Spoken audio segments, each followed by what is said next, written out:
ragu tentang rezeki, baca nih ayat nih. Surat 11, surat Hud ayat 6. Wa ma min dabbatin fil ardi illa 'ala Allahi rizquha wa ya'lamu mustaqarraha wa mustawda'aha kullun fi kitabim mubin. Tidak ada satu hewan melata pun di muka bumi kecuali Allah menjamin rezekinya.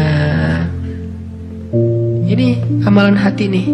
Ini ayat untuk menguatkan hati kita, bukan menguatkan fisik. Tapi biasanya hati kalau udah kuat, fisik ke bawah. Kan kata Nabi, kalau hatinya baik, yang lain ikut baik.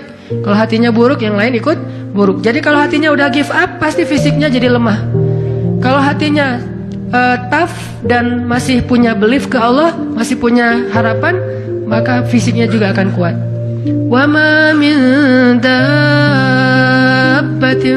fil ardi illa 'ala Allahi rizquha wa ya'lamu mustaqarraha wa mustawda'aha.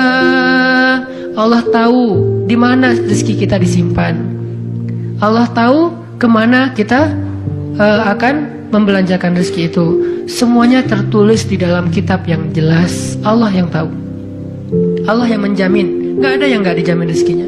Makanya saya pernah cerita tuh dulu di mall sebelah. Saya sama istri habis kajian di sini, atau sebelum kajian di sini, sebelum maghrib sempat mau belanja dulu, belanja di supermarketnya di bawah, lantai bawah. Dari lobi kita mau ke bawah itu cari eskalator kan ya, belok kanan cari eskalator. Ternyata salah ngambil jalan. Kita habis belok kanan langsung belok kiri. Harusnya kalau belok kanan lagi sekali lagi langsung eskalator turun tuh. Pas karena kita belok kiri, akhirnya kita muter. Gara-gara muter, ngelewatlah sebuah stand baju kaos yang lagi diskon. Wih, diskon 50%. Akhirnya saya sama istri masuk. Ternyata lucu-lucu juga buat anak gitu. Alhamdulillah akhirnya kita beli 2 helai. Baru setelah itu kita jalan lagi cuma beberapa meter, masuk eskalator turun. Siapa yang telah menggerakkan kaki saya sampai salah jalan sehingga saya harus muter dan akhirnya masuk ke stand itu? Allahi rizquha. Allah yang menjamin rezeki. Kayak gitu cara Allah menskenariokan. Kalau saya ngambil jalan kanan, mungkin saya nggak akan masuk ke toko itu. Berhubung saya ngambil jalan kiri, akhirnya muter, masuklah ke toko itu. Allah punya banyak cara.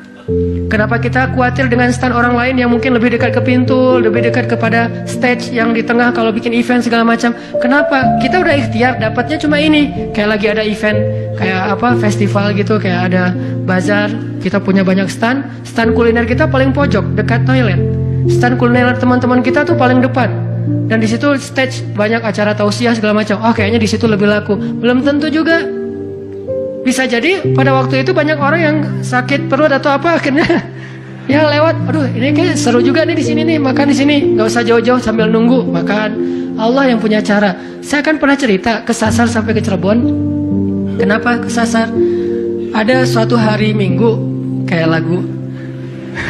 Ada satu hari Minggu nih, bingung, kita pengen keluar sama keluarga, sama anak-anak. Kita keluar yuk, saya bilang ke anak-anak. Hayo, kata anak-anak. Kemana? Ke Kota Baru aja. Di situ kan ada jam matahari tuh. Kita lihat jam matahari. Hayo, naik mobil, masuk tol nih. Pas sudah masuk tol Pasteur, berubah pikiran. Terlalu dekat, nggak berasa liburan ya.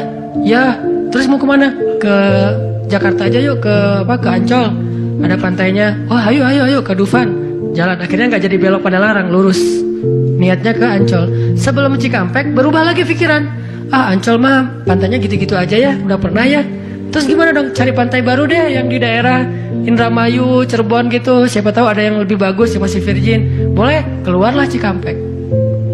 Waktu itu belum ada tol Cipali ya. Keluar Cikampek, akhirnya nyisir Subang, Indramayu, nggak dapat pantai yang kita nyaman nih. Berhenti sebentar, nggak nyaman, ini banyak sampah. Akhirnya jalan lagi sampai dari pagi keluar, asar makan empal gentong di Cirebon.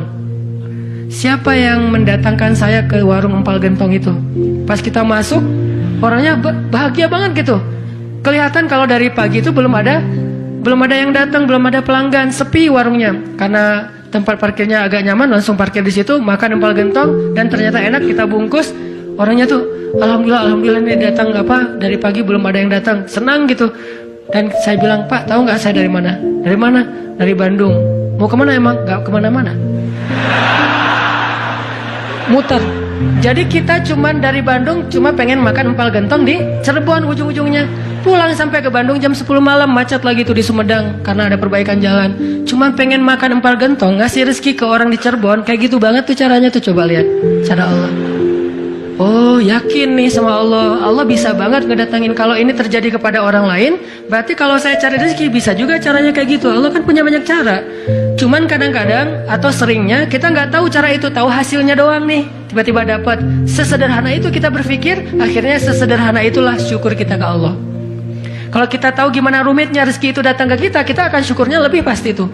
Masya Allah ya, Allah ngedatangin rezeki ke saya tuh gitu-gitu amat, sampai ada orang yang kesasar sekeluarga, bingung gitu. Tapi kan dia, kalau saya nggak cerita dia nggak akan tahu. Dia pikir cuma orang yang memang tinggal di Cirebon atau emang lagi jalan lewat kebetulan mampir. Artinya karena dia nggak tahu prosesnya, rasa syukurnya juga sederhana. Sama kayak kita nggak mensyukuri masakan istri kita kalau yang udah punya. Istri itu masak tuh rempong loh dari pagi, wah sampai apa ganti lagi. Kita nggak tahu ya, mungkin istri kita baru belajar masak, gagal 2 kali loh. Itu yang ketiga tuh, nggak enak pula. Udah gagal 2 kali. Dan kita pikir cuma masak sayur gini doang mah, sayur bening mah gampang. Kita kan nggak tahu prosesnya, sehingga apresiasi kita juga ya segitu-gitu aja. Kalau kita tahu prosesnya, walaupun cuma sayur bening sama telur ceplok, kita akan peluk istri kita, mah makasih banyak ya, mama udah berkorban banget buat papa, mah hari ini makanan terenak sepanjang hidup papa loh mah. Kenapa ngomong gitu? Karena tahu prosesnya. Gitu juga kita ke Allah. Karena kita nggak tahu proses rezeki itu Allah setting sampai datang ke kantong kita. Kita kayak ya alhamdulillah gitu doang. Tapi kalau kita tahu masya Allah ya Allah alhamdulillah atas semua nikmat yang kau berikan, puji-puji Allah. Artinya teman-teman, kalau galau tentang rezeki dari Allah, tentang pekerjaan, tentang kuliah segala macam, termasuk tentang jodoh, coba baca ayat 6. Semua Allah yang jamin. Ini bab hati ya, lagi-lagi bab hati. Ikhtiar mah jalan aja terus, tapi hati Allahi rizquha, Allah yang menjamin. Itu baru jadi tenang nih mengingat Allah, tetap happy gimana-gimana juga.